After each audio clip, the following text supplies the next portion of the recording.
Hey everyone, how's it going? JD Strategic here. I hope everyone's doing great today. In yesterday's video, we talked about the myths to achieving financial freedom and how the number one step to achieving your desires is to think about who you're listening to. They say practice equals perfection, but if you're practicing the wrong things, you're never gonna achieve that perfection, they say. You need to listen to people that have done it before. If you're listening to people that make a living selling what they're telling you, it's just a theory. Whereas if they've done it before, they have evidence. Which is why today I'm going to talk about how Grant Cardone would describe achieving financial freedom. And I'm going to start by saying this isn't easy. It's very hard to do. And he'll say this himself, it is really hard to accomplish. But it is something he's worked for, and you have to prepare in order to make it happen. So I think it's really important to, rather than listen to people who have wrote these books, to follow in the footsteps of people that have actually taken action and done these things. So Grant Cardone, someone that I've been listening to, he's a monster in the real estate world. But I think he's really interesting in how he would define achieving financial freedom. So that's really what I want to talk about in this video, and you'll see it behind me.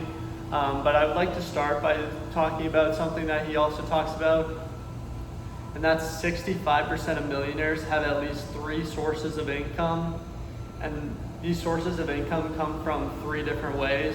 That's earned income, so whatever your salary is; dividends, so when you invest in a stock, certain corporations pay you a certain percentage on the quarter or annual basis. So if you're not invested in dividend stocks, I would start looking into that now. And then the third thing is capital gains, and that's the money you get from the sale of an investment or a property.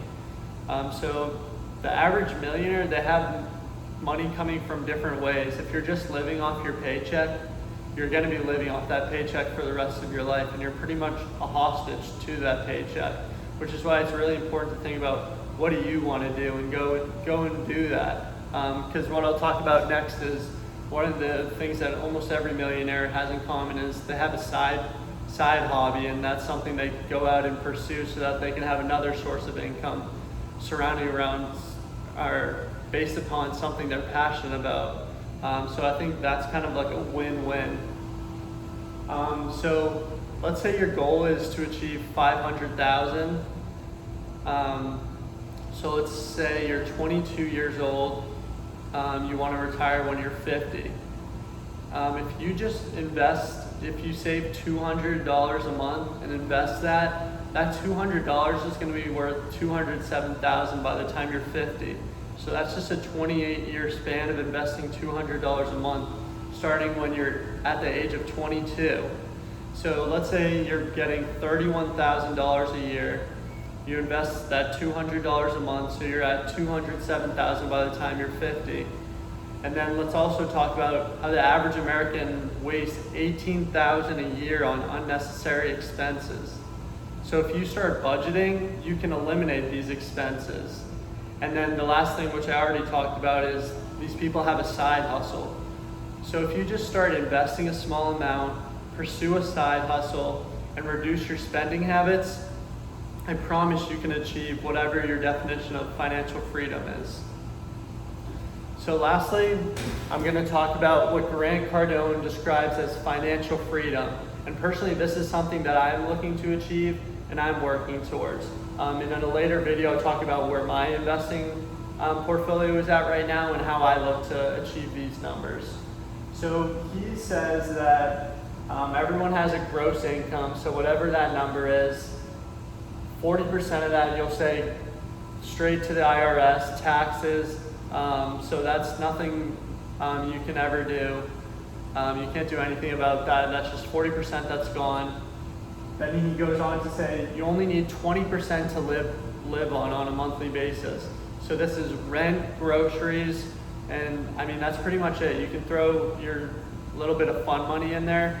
But the average millionaire aren't going out and pursuing all these big things, all these fancy items. Those are the people that end up bankrupt in a few years or living paycheck to paycheck. So it is important to really live below your means in order to accomplish that. So this 20% number, it is difficult, But if you budget appropriately, I think that is something that you can do. And then lastly, so we said 40% to the IRS, 20% to live on, and that last 40% is what you need to save and then invest. And it's definitely not going to be easy to be able to save that 40%. Everyone has all these extra expenses. Inflation, like I said, is hitting Americans really hard right now. But this really is the number that he says to achieve financial freedom.